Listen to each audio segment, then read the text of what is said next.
Question number 6 लिया है। Question आपके सामने लिखा है स्क्रीन पे। आइए इस क्वेश्चन को अब समझते हैं हम कि ये क्वेश्चन कैसे सॉल्व होगा। देखिए, सबसे पहले जैसे मैंने कल आपको बताया था, सबसे पहले हम क्या करेंगे, हम ले लेंगे एलसीएम ऑन बोथ साइड। ठीक है, तो इसको हम ऐसे लिख सकते हैं m/1 और इसको 1/1 लिख लेते हैं ताकि आपके लिए इसको समझना आसान हो जाएगा। अब 2 और 3 क्या है, ये कोप्राइम नंबर्स हैं, तो अगेन कोप्राइम नंबर्स का एलसीएम हम कैसे लेते हैं, हम उनका प्रोडक्ट निकाल लेते हैं। तो एलसीएम हो गया 6 ऑन बोथ साइड्स, राइट। अब m/1 को यानी कि 1 को 6 बनाने के लिए क्या करना है, हमें 6 से मल्टीप्लाई करना है in both numerator and denominator. अब यहाँ पे है डिनोमिनेटर में 2 को 6 बनाने के लिए क्या करेंगे, 3 से मल्टीप्लाई करेंगे। तो अगेन हम न्यूमरेटर में मल्टीप्लाई करेंगे, इक्वल ये है 1/1, यहाँ पे हम 6 से मल्टीप्लाई करेंगे, माइनस अब यहाँ पे डिनोमिनेटर में है 3, तो 3 को हम 2 से मल्टीप्लाई करेंगे उसको 6 बनाने के लिए, और 2 से ही हम मल्टीप्लाई करेंगे न्यूमरेटर में भी, क्योंकि बिकॉज इन फ्रैक्शन अगर हम मल्टीप्लाई कर रहे हैं, डिवाइड कर रहे हैं, तो हमें दोनों जगह करना है, न्यूमरेटर में भी डिनोमिनेटर में भी। चलिए आइए अब इसको सॉल्व करते हैं इन अ इजी वे। ये हो गया 6m/6 माइनस, अब यहाँ पे हम साथ साथ क्या करेंगे, ब्रैकेट भी ओपन कर लेंगे और कॉमन डिनोमिनेटर ले लेते हैं इसका। ये देखिए, इसका हम ले लेंगे कॉमन डिनोमिनेटर। अब ये हो गया -3m और ये हो गया माइनस माइनस प्लस, तो +3 हो गया। इक्वल चलते हैं, डिनोमिनेटर हमारा कॉमन हो गया, यहाँ 6 हो गया, -2 इंटू m क्या होगा, -2m, और -2 इंटू -2 क्या होगा, वो होगा +4। अब जैसा मैंने आपको कल बताया था, दोनों तरफ डिनोमिनेटर सेम है, they will be cancelled. Now we are left with 6m minus 3m plus 3 equals to 6, very ये नंबर को इसके साथ ले लेते हैं, +4 माइनस 2m। अब यहाँ देखिए 6m माइनस 3m हो गया 3m। अब देखो, अगर हम चाहें तो एक स्टेप में हम क्या कर सकते हैं, वेरिएबल को एक साइड कर सकते हैं और कांस्टेंट को एक साइड, लेकिन मैं 2 स्टेप में करूंगी ताकि आपको बहुत क्लियर रहे कि हम क्या करने वाले हैं। देखिए, अब यहाँ 3m है, तो हम -2m को ले आएंगे दूसरी साइड। जब हम इक्वल के दूसरी साइड किसी भी टर्म को लेके जाते हैं तो we always change the sign. तो -2m क्या बन गया, प्लस का 2m इक्वल्स, ये 10 यहाँ पे एज इट इज है। अब ये प्लस का 3 जब दूसरी साइड जाएगा इक्वल के, तो ये बन जाएगा माइनस का 3, ये हो गया 5m और ये हो गया 10 माइनस 3 हो गया 7। अब अगर 5m लिखा है मतलब 5 मल्टीप्लाई m है, तो 5 को जब हम इक्वल के दूसरी साइड लेके जाएंगे तो हम लेके जाएंगे इसको डिवाइड में। ये हो गया इसका आंसर। आई होप आपको ये क्लियर होगा। अब मैं नेक्स्ट क्वेश्चन लेती हूँ, कुछ आगे इतने आप चेक करो इसका आंसर ठीक है। अभी मैं आपको इसका क्वेश्चन नंबर 9 एक बार समझा देती हूँ कि जिससे आपको ये क्लियर हो जाए। चलिए एक बार क्वेश्चन उतार लेंगे। 3 इंटू 5z माइनस 7, उसके बाद है -2 9z minus 11, after that equals to,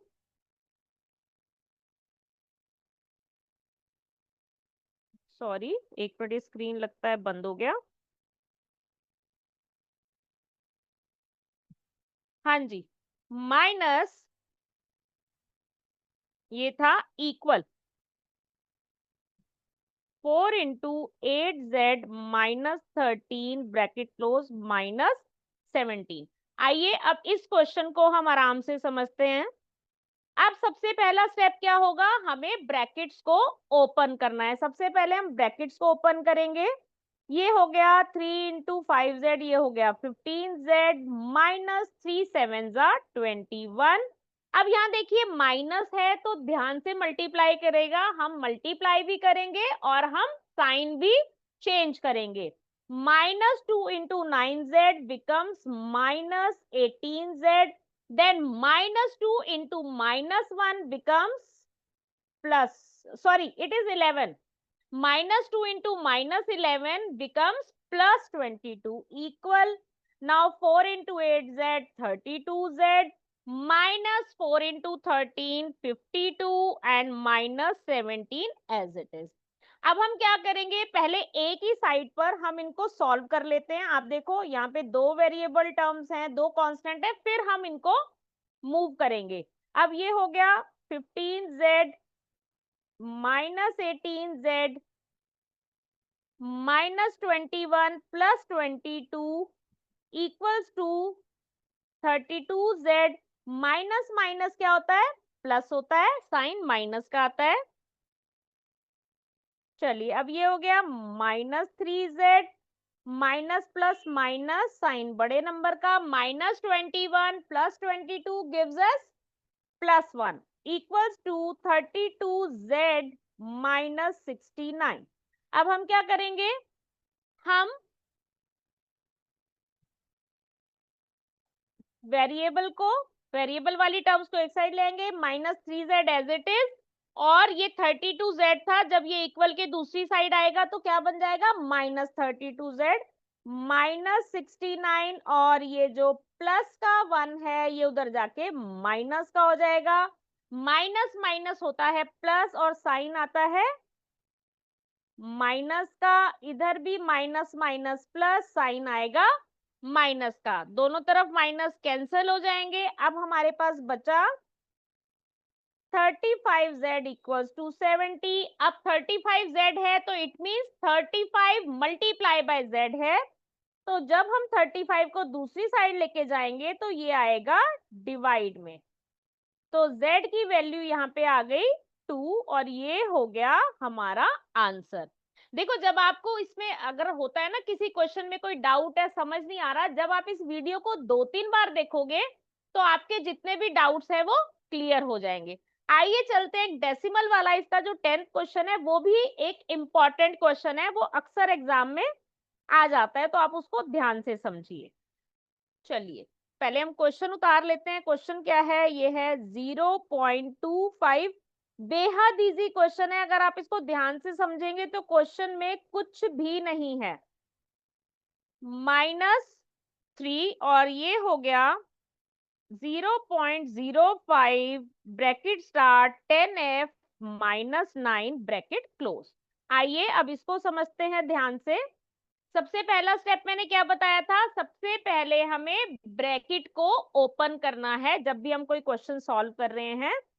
अब इसके दो तरीके हैं. देखो एक तरीका तो ये है कि आप डेसिमल रिमूव करके इसको फ्रैक्शन में कन्वर्ट कर लो, ठीक है. और अगर आप डेसिमल के साथ मल्टीप्लिकेशन करने एक्सपर्ट हो, उसमें आपको दिक्कत नहीं है, तो आप डेसिमल से करोगे तो it is far more easy. क्यों इजी है, देखो 25 को हम 4 से मल्टीप्लाई करते हैं, हमें मिलता है 100, ठीक है, मैंने लिखा 100. अब क्या होगा, मल्टीप्लिकेशन का रूल क्या है, डेसिमल के बाद दो नंबर हैं तो राइट हैंड साइड से 2 नंबर्स के आगे हम डेसिमल लगाएंगे, तो 1.00 हो गया. टेक्निकली ये 1 हो गया, लेकिन मैं उसको 1 नेक्स्ट स्टेप पे लिखूंगी ताकि ये आपको क्लियर हो.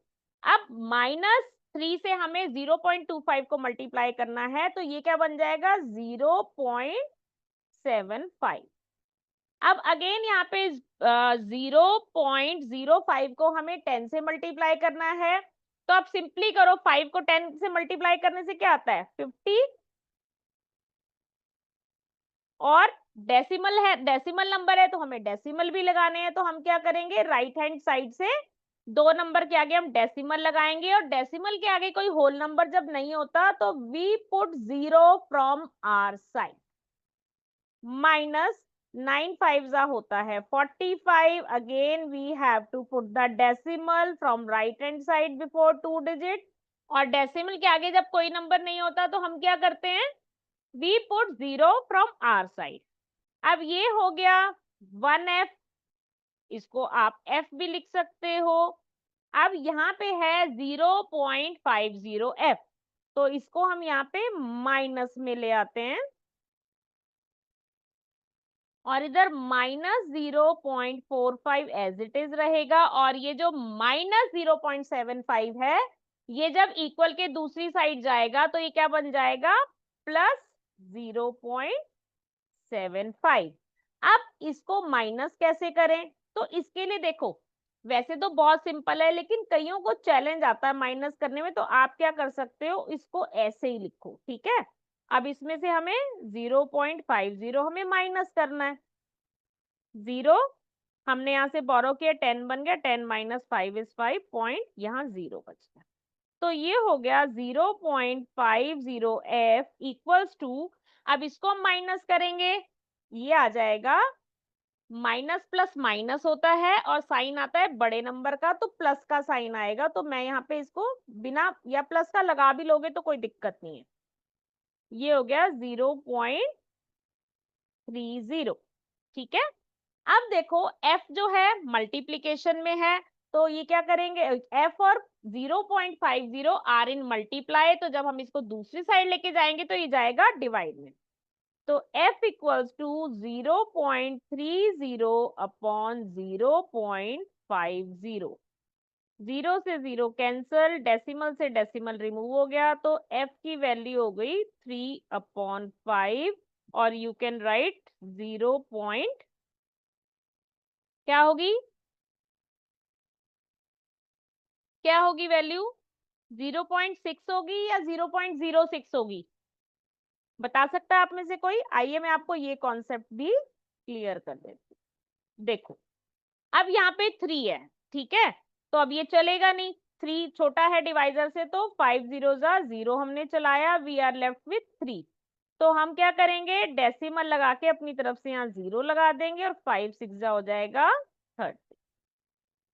तो ये आ गया, आई एम यूजिंग एनसीईआरटी, 0.6 जो है वो आ गई f की वैल्यू। आई होप आपको ये क्वेश्चन भी क्लियर होगा। अगर इसमें कोई डाउट है तो आप पूछ सकते हो, मैं डाउट आपके सारे क्लियर कर दूंगी। आइए अब इसका एक एग्जाम्पल भी कर लेते हैं। एक इसका एग्जाम्पल है, वो भी इंपॉर्टेंट है, बहुत बार वो भी आता है एग्जाम में। वो इजी है, लेकिन हम उसको समझ लेंगे तो हमारे लिए और इजी हो जाएगा। चलिए आइए देखते हैं अब इसका वो क्वेश्चन, एग्जाम्पल जो मैं बोल रही हूँ। ये है एग्जाम्पल नंबर 17। आइए इसको ध्यान से समझते हैं। एग्जाम्पल नंबर 17, ये है 5x minus 2 into 2x minus 7 bracket close equals to 2 into 3x minus 1 plus 7 upon 2। ये हमारा क्वेश्चन है और अब हमें इसे करना है सॉल्व। तो सबसे पहले क्या रूल बताया था मैंने आपको, सबसे पहले हमने क्या करना होता है, सबसे पहले हमने ब्रैकेट को ओपन करना होता है। तो और अगर ब्रैकेट के बाहर माइनस होता है तो क्या होता है, साइन भी चेंज होते हैं। तो आइए करते हैं इस क्वेश्चन को ट्राई, ठीक है। ये हो गया 5x minus 2 into 2x minus 4x minus 2 into minus 7, it is plus 14। Minus minus multiply में क्या होता है, प्लस हो जाता है, तो ये बन गया प्लस का 14।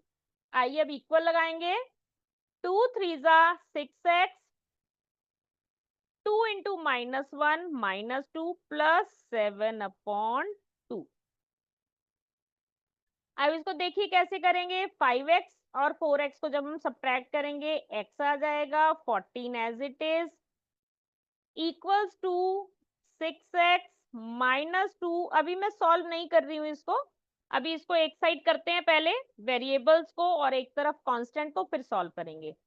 अब 6x आ गया यहाँ पर, माइनस 6x हो गया, माइनस 2 प्लस 7 अपॉन 2, और प्लस 14 क्या बन जाएगा, माइनस 14 बन जाएगा। क्योंकि जब भी हम किसी भी टर्म को या किसी भी कांस्टेंट को हम इक्वल के दूसरी साइड लेके जाएंगे तो क्या होगा, उसका साइन चेंज हो जाएगा, ठीक है। अब x minus 6x, plus minus minus होता है और साइन आता है बड़े नंबर का, तो यहाँ पे माइनस का साइन आएगा, क्योंकि x का मतलब क्या है, 1x। तो 1 बड़ा है या 6 बड़ा है, 6 is the greater number, so we will use the sign of 6। चलिए अब इसको सॉल्व कर लेते हैं। माइनस 2 और माइनस 14 क्या हो गया, minus minus plus, sign minus का +7/2। अब देखिए, अब बहुत बार ये क्वेश्चन, ये एग्जांपल मैंने स्पेशली इसलिए चूज किया है, जैसे मैंने कल भी आपको बताया था। अब बहुत बार बच्चे क्या करते हैं, वो इस 2 को सीधा इधर मल्टीप्लाई में ले जाते हैं, वो कहते हैं मैम आपने ही तो बताया था ऐसे करते हैं। लेकिन उस 2 को हम तब दूसरी साइड मल्टीप्लाई में लेके जा सकते हैं जब ये होल अपॉन 2 हो। तो पहले हमें यहाँ पे क्या करना पड़ेगा, एलसीएम लेना पड़ेगा। तो ये क्या बन जाएगा, -16 इंटू 2 +7/2। अब ये 2 आप नेक्स्ट स्टेप में यहाँ पे लेके आ सकते हो, तो ये बन गया -10x इक्वल्स टू -32 +7। अब माइनस माइनस माइनस प्लस क्या होता है, माइनस होता है साइन बड़े नंबर का आता है, ये -25 हो गया। अब ये -10 और x है, तो -10 x के साथ मल्टीप्लाई में है, तो ये यहाँ पे आ जाएगा डिवाइड में। माइनस माइनस कैंसिल हो गया, 5 5 25 एंड 5 2 10। तो x की वैल्यू आ गई 5/2। आई होप ये आपको क्लियर होगा। देखो बच्चों, अलजेब्रा जो है सबसे इजी पोर्शन है मैथ्स का, शायद मुझे पसंद है इसलिए, लेकिन एक्चुअल में बहुत इजी है। हम क्या करते हैं, बीइंग अ स्टूडेंट हम शॉर्ट में करते हैं, हम सोचते हैं कि टाइम बच जाएगा। लेकिन आप जब अलजेब्रा में स्टेप्स मिस करते हो तो उसमें गलती होने का चांस बहुत बढ़ जाता है, क्योंकि अलजेब्रा में इंटीजर भी होता है। तो वहां पे जल्दबाजी में क्या होता है, हम माइनस, ब्रैकेट के बाहर माइनस होता है, वहां पे हम साइन चेंज करना भूल जाते हैं। तो जितना आप इसको नीटली स्टेप बाय स्टेप करोगे, it will be easy for you all. और यकीन मानिए गलती उसमें बिल्कुल भी नहीं होगी। अभी कल भी मैं लाइव आऊंगी और कल मैं आपको इसके कुछ इंपॉर्टेंट क्वेश्चंस कराऊंगी आरएस अग्रवाल से। और आप लोग जो भी इस वीडियो को देख रहे हो 8 के स्टूडेंट्स, अभी जैसे आपके हाफ ईयरलीज आने वाले हैं, तो आप मुझे बताना। वैसे मैं इसके बाद 3rd चैप्टर ही स्टार्ट करूंगी, लेकिन अगर कोई पर्टिकुलर चैप्टर ऐसा है जो आपके हाफ ईयरलीज में आ रहा है और आपको उसमें डाउट है, then I can start with that also. चलिए इसका एक और एग्जाम्पल भी समझ लेते हैं। उससे क्या होगा, जितना आप समझोगे और उसको साथ साथ प्रैक्टिस करोगे, उतना आपके लिए मैथ इजी हो जाएगा। और मैं बार बार अपने स्टूडेंट्स को बताती हूँ कि कोई भी एक्स्ट्रा बुक मैथ्स में करने से पहले एट लीस्ट 3 टाइम्स आपने एनसीईआरटी को करना है। एनसीईआरटी बेशक अभी इसमें जो है कंटेंट बहुत कम हो गया है, लेकिन एनसीईआरटी बहुत पावरफुल है। इसका एक एक क्वेश्चन, एक एक एग्जाम्पल अगर आप बार बार 3 बार कर लेते हो, आपको वो सारे क्लियर हो जाते हैं, तो यकीन मानिए फिर आपके लिए इससे एडवांस क्वेश्चंस करना बिल्कुल भी मुश्किल नहीं है। It will be